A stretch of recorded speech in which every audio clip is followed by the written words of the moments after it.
Have you ever wondered what the secret ingredient is that turns a simple sentence into a really vivid story? Well, it's often hidden in plain sight inside one of grammar's most powerful tools. Today, we're going to unlock the power of the adverb. So let's start with a sentence. The team worked. It's fine, totally correct, but it's also a blank canvas, right? It tells us what happened, but that's about it.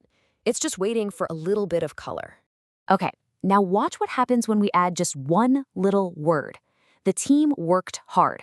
Bam. All of a sudden, we get a sense of effort, of intensity. That single word, hard, that's an adverb, and it's already starting to paint a much clearer picture for us. But hey, why stop there? Let's add a couple more. The team worked incredibly hard yesterday. Now that's what I'm talking about. We know the degree of their effort, it was incredibly hard, and we know when it all went down, yesterday. Our boring little sentence now has a real story to it. So we've seen what they can do, but what exactly is an adverb? Let's break it down and get into the how, when, and where of it all. At its core, an adverb is a modifier. Its main job is to add extra detail and context. It can describe a verb, an adjective, or even another adverb. You can think of it as the ultimate support player in a sentence. It just makes everything else around it clearer and way more specific. You know, the absolute easiest way to spot an adverb is to just think about the questions it answers in a sentence. So what are those key questions? Here are the big five. Adverbs tell us how an action was done, when it happened, where it took place, how often it happens, and to what degree or extent. Seriously, if a word is answering one of these questions, you've probably found an adverb.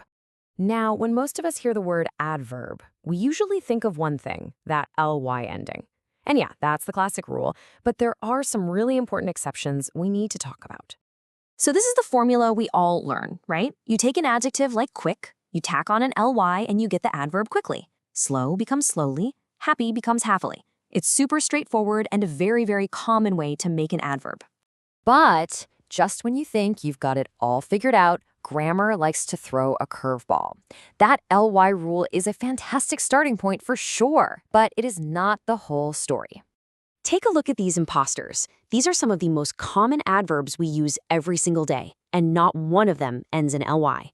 You run fast, not fastly. You work hard, and trust me, we'll get back to the word hardly in a bit. You do a job well, not good. These exceptions are absolutely crucial to remember.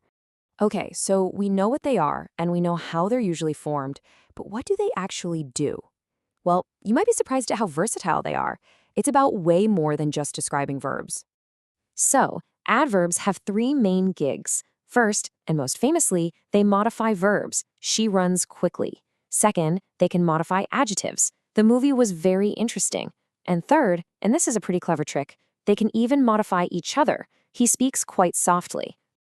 And hey, here's a little bonus round for you. Sometimes an adverb can set the mood for an entire sentence.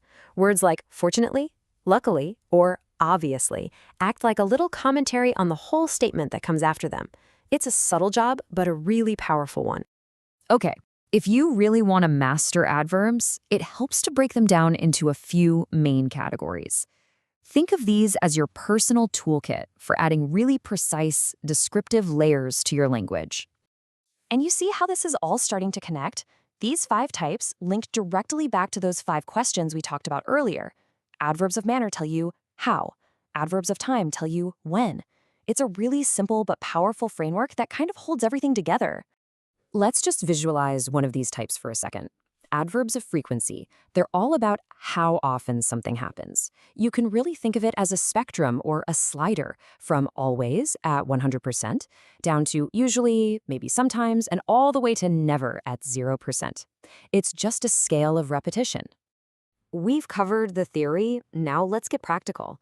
I mean, understanding the rules is one thing, but avoiding the common traps is what will really make you sound like a pro. So let's dive into the mistakes people make all the time. Okay, here's mistake number 1, and it's a big one. Using an adjective when you actually need an adverb. You don't run quick. Quick is an adjective. It would describe the runner himself. You run quickly because you need a word to describe the action of running. Ah, this is a classic, the good versus well trap. I hear this one all the time. Good is an adjective. Well is the adverb. So you can have a good voice, but you sing well. This is probably one of the most common errors out there, and now you know exactly how to fix it.